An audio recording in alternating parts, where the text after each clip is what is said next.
In this lesson on exponents, we are going to have a look at surds. There are two surd laws that we're going to use often. The first law states that when you have two of the same type of roots that are being multiplied, you can make it one root and multiply the two values inside the roots. Let's look at an example of when this will be helpful. If you have the square root of 3 multiplied by the square root of 12, neither of these two are perfect square numbers. But if you change this into one big root, 3 times 12, you will have the square root of 36, which is 6. If we have a look at the second law, similar, but now for division. So once again, you can make two of the same type of roots that are divided. You can change it into one big root. So let's have a look at an example. If you have the cube root of 48 divided by the cube root of 6, you can combine that into one big cube root of 48 divided by 6, which is the cube root of 8, and that is 2. These laws can also be used backwards. So let's say you have the square root of 9 multiplied by 25. It will be easier to break it up into two roots of root 9 multiplied by root 25. And that is 3 multiplied by 5, which is 15. Let's look at where we will be able to use this knowledge. Example 1 says, write the square root of 48 in simplest surd form without using a calculator. Now, to write in simplest surd form, we are going to break up the value inside the root in terms of perfect square numbers. So we're going to start off by rewriting 48 as the square root of 16 multiplied by 3. I used 16 because 16 is one of my perfect square numbers.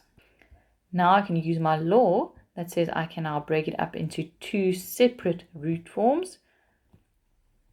And now I can calculate the square root of 16, which is 4, and multiply that by the square root of 3. And that is the simplest surd form.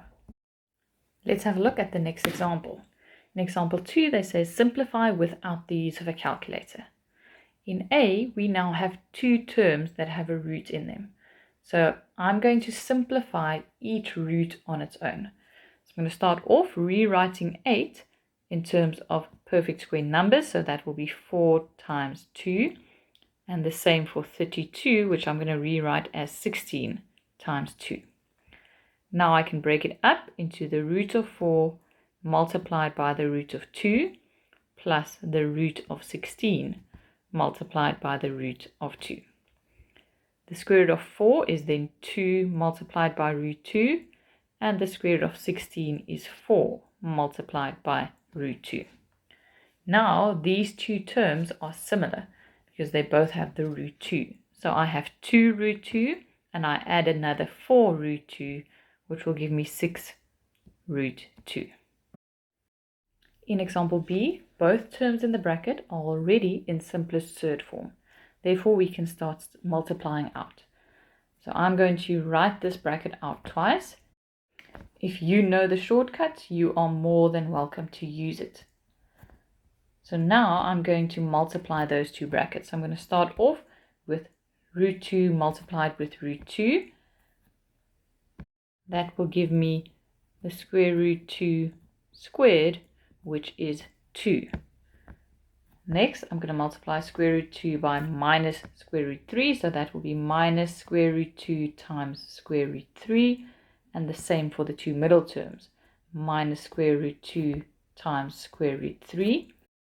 And then minus root 3 times minus root 3 is plus 3. Now my two middle terms are like terms. And I'm also going to add up 2 plus 3 to get 5. My two middle terms is minus 1 of the square root 2 square root 3 minus another one is minus 2 square root 2 times square root 3, and now I'm using the law to make it one root again. So now I have 5 minus 2 square root 6. In example C, I now have 4 different roots that I need to write in simpler surd form. So I'm going to start off breaking 80 up into root of 16 multiplied with the root of 5. Now I'm immediately breaking it up into 2 surd forms. Then 48 will be the root of 16 multiplied with the root of 3. In the denominator, I have 20, which will become root of 4 multiplied with the root of 5. And 12 is the root of 4 multiplied with the root of 3. And now I'm going to simplify the roots. So root of 16 is 4 root 5 minus 4 root 3. In the denominator, I have 2 root 5 minus 2 root 3. And now both the numerator and denominator have common factors. So in the numerator, I'm going to take out 4 as a common factor, and I'll be left with the root of 5 minus the root of 3. In the denominator, the common factor is 2, and I'll be left with the root of 5 minus the root of 3. Now I have one term, so I'm allowed to simplify by saying the bracket divided by itself is 1, and 4 divided by 2 is 2. In the next example, we've now added some variables, but the basic steps stay the same. So I'm going to take each term and rewrite the root in terms of perfect square numbers. Now, the first term, 2, is already as simplified as it can go. I'm just going to break it up into 2 roots. Then I'm going to add the root of 4 multiplied by the root of 3 multiplied by the root of the variable. You can keep it in one big root if you want to. In the denominator, I'm going to break up the 8 into the root of 4 multiplied by the root of 2 multiplied by the root of x squared. And 48 will become the root of 16 multiplied by the root of 3 multiplied by the root of x squared. So now I have square root of 2 multiplied by x to the power of 3.